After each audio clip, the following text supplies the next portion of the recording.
Now to a Fox 5 exclusive. We were with U.S. Senator Raphael Warnock as he returned to Newnan to learn how the community is recovering from that devastating EF4 tornado almost a year ago.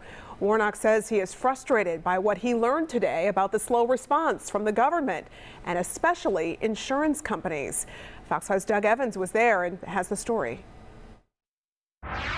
Senator Raphael Warnock asked for a list of insurance companies from residents as well as government officials here, those companies that they say have been dragging their feet in settling claims and making repairs. Yeah, like I said, when it hit, it knocked me on the floor in here. One of the stops Senator Warnock made was to Monique Reese's house in the Chalk Level neighborhood of Newnan. A predatory contractor stole $10,000 from her and disappeared, prolonging her misery and ability to fix her tornado-damaged home.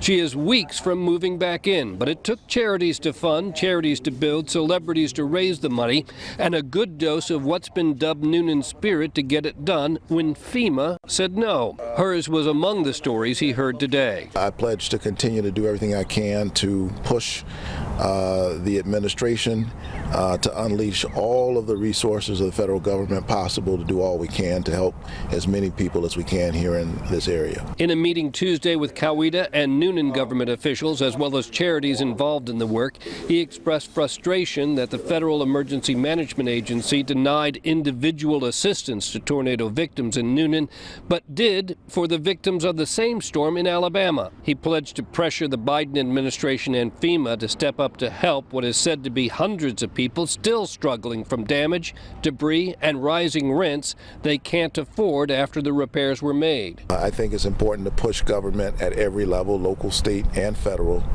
to be, again, as creative as we can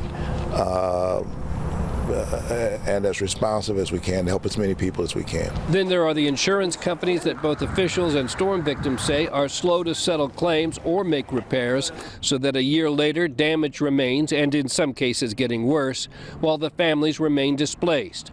Warnock asked for a list of those insurance companies. I intend to take a look and see what's going on and why it's taking some of the insurance companies so long to respond to these people who've been struggling now for nearly a year. Think you might call some of those folks? Oh, I will. The tornado anniversary is March 25th. They said 1,700 structures, those are businesses as well as homes, were damaged by the tornado. They say the recovery could take as long as 3 years. In Newnan, Doug Evans, Fox 5 News.